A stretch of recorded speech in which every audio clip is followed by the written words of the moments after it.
안녕하세요. 저는 아들 둘과 딸 하나를 둔 40대 아버지이자 사랑하는 아내를 둔 남편입니다. 일단 제 아내는 나이가 10살 넘게 어리다고 볼 정도로 동안에다가 피부 관리는 물론 운동도 꾸준히 해서 누가 봐도 예쁘다고 할 정도로 참한 여자입니다. 우리 집은 평화롭고 화목한 집이며 부부 사이도 좋습니다. 또한 커피숍 3곳을 운영하고 있기에 경제적으로는 어려움이 없습니다. 그러나 2년 전 평화롭던 우리 집에 청천벽력 같은 사건이 벌어졌습니다. 그건 바로 아내가 신내림을 받게 되었던 거죠. 신내림을 받기 전에는 여러 사소한 사고들이 있었습니다.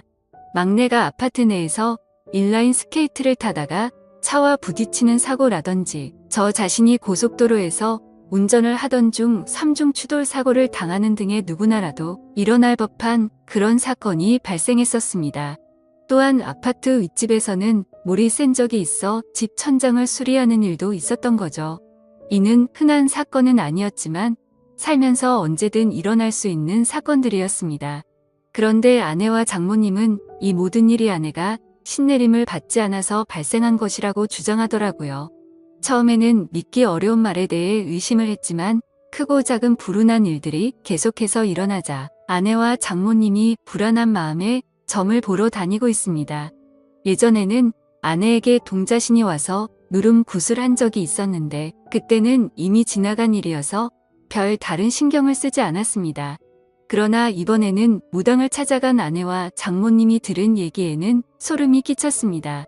무당은 아내의 사주가 신내림을 받아야 하는 사주라고 말했습니다. 아내의 사주에는 원진살, 상문살, 형살, 백호살 등 흉한 부분이 많아 영매를 해야 하는 사주로 판단했다고 합니다. 또한 아내의 사주에는 여자 형제의 영혼이 깃든다는 축토와 육대조부 영혼이 깃든다는 경금이 있는데 이런 경우는 본인이 무병이 생겨 흉한 일을 겪을 수도 있고 본인이 흉한 일을 겪지 않으면 다른 가족에게 영향을 미쳐 다른 가족이 다치거나 죽어나간다고 했습니다. 무당은 신내림을 받아야 하는 사주를 가진 사람이 신내림을 받지 않는다면 신을 부정하고 노하게 만드는 일이라며 그로 인해 좋은 신이 악하게 변해 주변 사람을 치고 다닌다고 설명했습니다.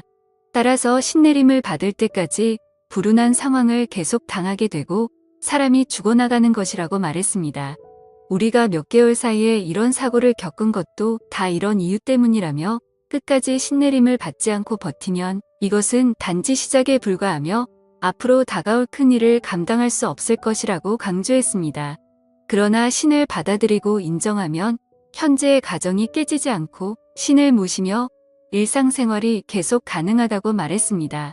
그렇지 않으면 앞으로 무슨 일이 일어날지는 아무도 모른다고요. 처음에는 말도 안 되는 소리라고 했지만 듣고 보니 마음이 흔들렸습니다. 그리고 무엇보다 나중에 안 좋은 일이 계속 닥친다면 지금 이 얘기를 듣고 그냥 웃으면서 제 자신이 너무나 원망스러울 것 같았습니다. 말도 안 되는 미신이다. 그럴 리가 없다. 사람 앞 일은 자기 하기 나름이다. 수도 없이 생각했지만 문득 아무리 노력해도 풀리지 않았던 일들이 떠오르면서 어쩌면 그게 운명이고 그들이 말하는 사주팔자일지도 모른다는 생각이 들더군요. 제가 선뜻 결정을 내리지 못하자 장모님이 그러시더군요. 무당 말 무시해서는 안 된다고요. 아무리 그 사람들 말이 믿어지지 않아도 그 사람들은 접신한 사람들이라고 영적인 존재를 부정할 수도 없는 일이라고 했습니다. 쉬운 선택은 아니겠지만 결국 한 번은 거쳐가야 할 일 아니겠냐고요. 신내림을 받고 산속으로 들어가서 무당이 되려는 것도 아니고 가정 깨지지 않고 일상적인 생활이 가능하다고 하니 한 번만 믿고 내린 굿을 받아보자고 했습니다. 물이 엎질러진 후에는 후회해도 소용없는 일이라고요. 들어보니 장모님 말씀도 완전하게 틀린 말씀은 아니다 싶었습니다. 그게 사실이든 아니든 일단은 안 좋은 일이 생길 수 있다니 그것 맞고 보자 싶었지요. 그래서 저는 신내림은 어떻게 하면 되는지 비용은 얼마나 드는지 알아보기 위해서 아내와 함께 직접 신내림을 해준다는 무당을 찾아갔습니다. 생각했던 것과는 달리 무당은 남자더군요. 장모님과 아내한테 얘기 들었다고 어떻게 신내림을 하면 되는지 물었죠. 그랬더니 그 남자 무당이 말하길 신내림은 아주 신중하고 조심스러운 거야. 신내림을 조금이라도 의심하거나 말도 안 되는 소리라고 하면 부정타서 잡기가 붙을 수 있으니까 지금부터 영접할 때까지 무조건 입조심 몸조심해. 몸조심을 하라는 것은 두 가지 의미를 가지고 있어. 하나는 몸이 상처가 나지 않도록 조심하라는 것. 하나는 몸을 정갈하게 하라는 것. 신내림 날짜가 정해지면 부부관계는 절대 하지 마. 신이 오시려다가 부정이라고 그냥 가버릴 수 있어. 그리고 신내림 굿은 날짜 잡힌다고 바로 할 수 있는 게 아니야. 허주 굿을 먼저 하고 옳은 신이면 받아들이고 옳지 않은 신이면 떨쳐내고 다시 올바른 신을 받아야 하는데 허주 굿은 한번 진행할 때마다 그리고 내림 굿을 하는 데는 1,500만 원이 들 거야. 하더군요. 허주 굿이 뭔지 내림이 뭔지 모르겠지만 일단은 알겠다고 빨리 진행시키고 싶다고 했습니다. 그러면 허주 비용 먼저 선입금시키고 한 달 후에 몸도 마음도 정갈하게 해서 그때 보자고 하더군요. 저는 무당이 하라는 대로 돈을 입금시킨 후 한 달 동안 부부관계도 하지 않고 신내림 하는 날짜만 기다렸습니다. 빨리 끝나고 일상으로 돌아가고 싶었습니다. 그렇게 한 달 후 허주굿이라는 걸 시작했습니다. 허주굿은 비공개로 진행되며 기도를 하고 싶으면 건물 밖에서 기도를 드리고 절대 안으로는 들어오지 말라고 하더군요. 사람들이 들락거리면 신들이 편하게 출입하지 못한다고요. 저는 알겠다고 하고 차에서 기다렸고 장모님은 그 땅 바로 앞에서 돗자리를 깔고 기도를 올렸습니다. 아내는 평상복이 아닌 하얀 한복 같은 것으로 갈아입고 허주굿을 하러 들어갔는데 3시간이 걸려도 안에서 나올 생각은 않는 겁니다.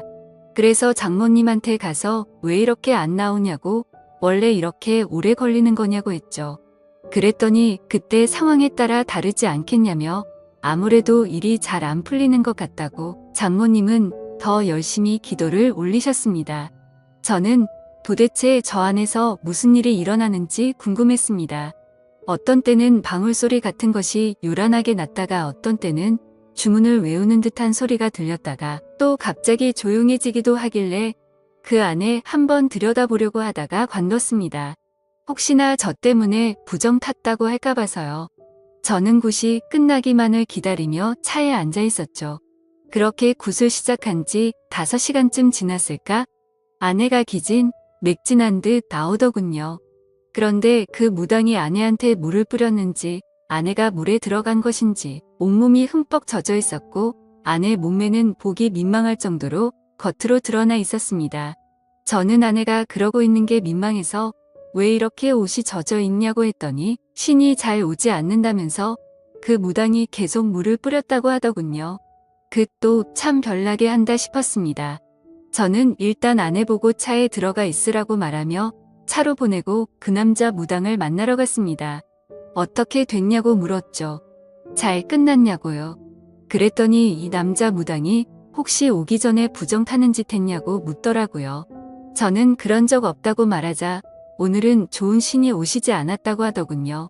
그래서 제가 무슨 소리냐고 시키는 대로 다 했고 한 달간 부부관계도 안 했다고 무슨 부정이 탔느냐고 했죠. 그랬더니 그런 마음에서 부정이 탄 모양이라고 신을 부르는 나를 믿고 신이 오실 때까지 기다려야 되는데 아무래도 신이 오시지 않을 거라는 의심을 한 것 같다면서 허주굿을 한 번 더 해야겠다고 하는 겁니다. 그러면 다시 비용을 800만 원 내야 하냐고 따지듯이 물었더니 선심 쓰듯이 원래는 800만 원인데 어느 정도 진행이 되었으니 500에 해주겠다고 하더군요. 다른 방안이 없다 보니 일단 저는 알겠다고 하고 아내를 데리고 집으로 왔습니다. 집에 도착해서 아내에게 물었죠. 도대체 안에서 무슨 일이 있었냐고. 제대로 한 건 맞냐고 했더니 아내는 무당이 했던 말대로 신을 불러내는 허주굿이라는 것을 했다고 했습니다. 맨 처음에는 무당이 방울과 부채를 막 흔들면서 주문을 외우더라고 하더군요. 그러더니 그 제자리에서 막 뛰면서 아내한테도 같이 뛰라고 했다더군요. 아내도 무당이 시키는 대로 막 뛰었는데 아무리 뛰어도 그만 뛰란 말을 안 해서 뛰다가 힘이 들어서 뛰는 것을 멈추고 숨을 헥헥거리며 있었습니다. 그랬더니 무당이 오셨느냐고 묻더랍니다. 그래서 그냥 힘이 들어서 잠깐 숨 고르고 있는 거라고 했더니 더 뛰라고 했다더군요. 그래서 다시 뛰기 시작했는데 이번에도 한참을 뛰었는데 그만 뛰라는 말을 안 해서 또 뛰는 것을 멈추고 쪼그리고 앉아서 있었더니 느낌이 왔냐고 오셨냐고 또 묻더랍니다. 그래서 힘들어서 도저히 안 되겠다고 체력 딸려서 앉아있는 거라고 했더니 신 받을 사람이 체력이 그렇게 약해서 어떻게 하냐고 어디서 물을 퍼와서 손으로 막 물을 뿌리더랍니다. 신을 맞이하려면 온몸으로 맞이해야 하는데 이렇게 몸이 젖어 있으면 아무래도 오시기 편할 거라고 하더랍니다. 그때 아내는 남자 무당 앞에서 몸매가 드러나는 것이 아무래도 민망해서 두 팔로 몸을 가리고 있으니 가리지 말고 당당하게 서 있으라고 했다더군요. 어깨를 쫙 펴고 있으라고 해서 아내가 시키는 대로 하니 물을 또 막 뿌리면서 아내 주변을 빙빙 돌면서 또 방울을 흔들고 신이 왔는지 봐야 된다며 아내를 가까이서 막 살펴보고 또다시 물을 뿌리고 하더랍니다. 그래서 제가 뭐냐고 제대로 똑바로 하는 거 맞냐고 아무래도 좀 이상한 사람 같다고 했더니 아내가 그럴 리가 없다고 하더군요. 그 사람 진짜 유명한 무당이라면서 전국의 유명한 무당들 다 그 사람한테 신내림 받은 제자라고 했습니다. 그러니 한치의 의심도 하지 말고 일단 믿고 가보자고 했습니다. 그래야 신을 받아도 제대로 된 신내림을 할 수 있지 않겠냐고 하더군요. 구슬하는 동안 아내가 잠깐 딴 생각을 하니 무당이 바로 그것을 눈치채고 얘기하더랍니다. 나쁜 신을 받으면 집에서 생활하는 것조차 어려울 수 있으니 구슬하는 동안은 머릿속을 완전히 비우고 생각도 비우라고 했답니다. 그렇게 남자 무당이 제 아내에게 물을 뿌리고 아내를 잡아먹을 듯이 노려보고 또다시 물을 뿌리는 과정을 몇 시간 동안 진행하더니 신이 오신 것 같다고 말했답니다. 그런데 신이 오긴 왔는데 좋은 신이 아니라고 하면서 방울도 흔들고 아내 어깨도 잡고 흔들더랍니다. 나쁜 신은 빠져나가야 된다고요. 그리고는 오늘은 도저히 날이 아니라면서 무당이 오늘까지만 하고 이틀 뒤에 다시 하자고 했답니다. 하는 짓을 보니 아무래도 수상하여서 저는 그만두고 싶었습니다.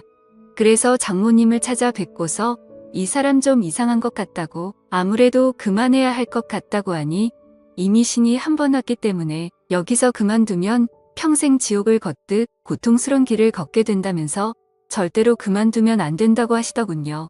다음에는 신이 꼭 오실 거라면서 일이 끝날 때까지 우리는 조용히 믿고 기다리면 된다고 장모님이 사정사정을 하셨습니다. 저는 엄청 내키지 않았지만 장모님께서 저렇게 부탁을 하시니 한 번만 더 지켜보자 싶어 알겠다고 했죠. 그리고 이틀 뒤 다시 장모님과 함께 아내를 데리고 그 무당이 있는 곳으로 갔습니다. 이번에도 아내는 그 무당이 갈아입으라고 준 옷을 갈아입고 굿을 방으로 들어갔습니다. 이번에도 굿은 비공개로 진행이 된다고 하더군요. 아무도 들어오지 말라고 문 밖에서 기다리라며 본성을 들여 기도를 하라고 했습니다. 저보고도 가만히 보고 있지 말고 같이 기도를 올리라고 하더군요. 저는 알았다고 대답만 하고 기도는 올리지 않았습니다. 그렇게 무당은 아내를 데리고 들어가더니 또 방울을 흔들며 큰 소리로 주문을 외우면서 난리법석을 떨었습니다. 그러다가 방 안이 조용해졌습니다. 또 물을 뿌리고 있는 건가? 물 뿌리고 몸을 훑어보고 있는 건가? 저는 온갖 상상이 다 들었습니다. 장모님은 자리에 앉아서 열심히 손바닥을 비비고 계셨는데 저는 그대로는 도저히 있을 수가 없어서 굿 하는 방을 들여다보기 위해서 방 옆으로 나 있는 창문을 들여다봤죠. 방 주변은 대나무로 가려져 있고 흰 창 같은 것을 막 둘러서 안이 잘 보이지는 않았지만 빈틈으로 자세히 들여다보니 방 안의 모습이 조금 보이더군요. 저는 숨을 죽이고 그 안의 모습을 계속 엿보고 있었습니다. 역시나 그 무당은 지난번처럼 바가지에 물을 퍼와서 아내 몸 구석구석 물을 뿌리고 있었습니다. 아내 몸은 이미 물에 젖어서 몸이 적나라하게 드러나 있었고요. 이걸 어떻게 해야 되나? 그만두라고 해야 되나? 머릿속이 복잡해지고 있는데 그 남자는 아내의 몸에 눈을 떼지도 않고 아내 주변을 빙빙 돌고 있었습니다. 그러면서 아내 어깨를 잡고 등을 밀며 어깨는 펴고 가슴을 내밀라고 하더군요. 아내가 시키는 대로 하니 그 남자 무당은 아내 앞에 무릎을 꿇고 앉아서 아예 대놓고 아내 몸 구석구석을 훑어보고 있었습니다. 그러면서 오셨냐고 물었고 아내는 잘 모르겠다고 아무 느낌이 없다고 했습니다. 그랬더니 그 남자 무당은 머릿속을 비우고 마음을 편히 먹으라면서 아내를 어루만지며 손으로 천천히 쓸어내리고 있었습니다. 아내 몸에 손을 대는 걸 보니 정말 미칠 것 같았습니다. 저는 당장이라도 그만두라고 소리치려고 하다가 아무래도 하는 짓이 수상해서 동영상을 찍어두었습니다. 아내가 진짜 신내림을 받아야 하는 사람이라면 이런 식으로 신내림을 받는 게 맞는지 다른 무당한테 가서라도 물어볼 작정이었지요. 저는 잘 보이지도 않는 방 안으로 휴대폰 카메라를 켜서 동영상을 찍고 있는데 갑자기 아내가 꺄 소리를 질렀습니다. 저는 놀라서 다시 아내를 자세히 들여다보니 아내가 입은 윗저고리가 벗겨져 어깨를 다 드러내 놓고 있었습니다. 그리고는 그 무당은 아내의 어깨 위에 다시 물을 뿌리기 시작하더군요. 그러면서 그 무당은 아내가 입고 있는 한복 치마 저고리에 매듭을 확 풀었습니다.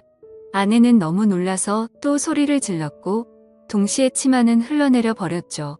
그 순간 너무 열이 받아서 창문을 열고 욕을 했습니다. 하지만 창문은 안에서 잠겨져 있어서 열리지가 않더라고요. 저는 주변에 떨어져 있는 큰 돌멩이를 하나 주워 창문을 깨고 창문 안으로 들어갔습니다. 당장 떨어지라고 소리를 질러버렸고 한바탕 난리가 났습니다.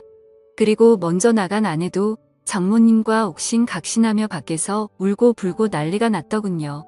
장모님은 그러면 안 된다고 큰 화를 입게 된다고 저보고 참으라고 했습니다. 저는 생전 처음으로 장모님한테도 소리를 지르며 장모님도 그만하시라고 빨리 차에나 타시라고 했죠. 그랬더니 장모님도 어쩔 수 없이 이 일을 어쩌나 정말 큰일이네 하고 계셨습니다. 저는 아내와 장모님을 집 앞에 내려주고 경찰서로 갔습니다. 그리고 그 남자 무당을 고소했죠. 며칠 뒤 알고 보니 그 남자 무당은 성추행 혐의로 기소되었었습니다. 알고 보니 무당 이 자식 이미 성범죄 전력이 있었습니다. 이거 완전 상습범이더군요. 1년 전에도 신내림을 한다며 여성 신도를 끌어들여서 여성의 옷을 벗기는 등 더러운 짓을 해서 고소됐는데 그때는 기소유예 처분만 받았다고 하더군요. 그런데 정신 못 차리고 또다시 똑같은 범죄를 저질러 이번에는 아무리 피해자와 합의를 해도 실형을 피하기는 어려울 것이라고 했습니다. 그렇게 그 인간은 재판을 받게 되었는데 징역 5개월에 집행유예 2년을 선고받았고 성폭력 치료 프로그램 40시간 이수에 5년간 신상 정보 공개를 하게 되었습니다. 그리고 그 사기꾼 성범죄자한테 들어간 돈은 그대로 회수하였습니다. 그 인간이 선고받은 것을 보고도 장모님은 신내림을 받아야 되는데 받다 말아서 어떻게 하느냐고 앞으로가 걱정이라고 말하더군요. 그래서 제가 장모님한테 저런 사기꾼이 하는 말을 믿냐고 신내림은 무슨 신내림이냐고 여자 꼬셔서 어떻게 하려고 하는 더러운 놈이니까 신내림이니 뭐니 그런 말 신경 쓰지 말라고 했죠. 우리 집에 아무 일도 안 일어난다고 말했습니다. 제가 그렇게 열을 올려 열변을 토하듯이 얘기를 하니 장모님은 알겠다고 대답은 했지만 여전히 안절부절 못하시는 것 같았습니다. 그때 그 일이 있고 나서 지금 2년이 지났지만 제가 운영하는 커피 전문점은 여전히 잘 되고 있고 그 무당놈이 얘기한 가시 밭길이나 지옥 같은 고통은 아직 전혀 없습니다. 앞으로도 당연히 없을 거라고 생각합니다. 이번 일로 크게 깨달았죠. 그런 말에 현혹되어 무당을 따라다니면 평생 무당 손에서 놀아나서 무당을 벗어날 수 없게 되고 나중에는 무당의 노예가 된다는 것을요. 그리고 아내한테 얘기했죠. 앞으로 절대 장모님 말 듣고 무당집 같은 데 따라다니지 말고 정 믿음이 필요하면 다른 종교를 가지라고 했습니다. 그런데 가서 너무 맹신하다 보면 당신 정신까지 망가진다고요. 그랬더니 아내도 그렇게 하겠다고 하더군요. 평온했던 가정의 무당 말만 믿고 신내림을 받았다가 정말 큰일 날 뻔했던 일이 이 정도로 끝나서 얼마나 다행인지 모르겠습니다. 앞으로는 그런 말에 현혹되지 않고 현실에 충실하며 살아가려고요. 제 사연을 읽어주셔서 감사합니다.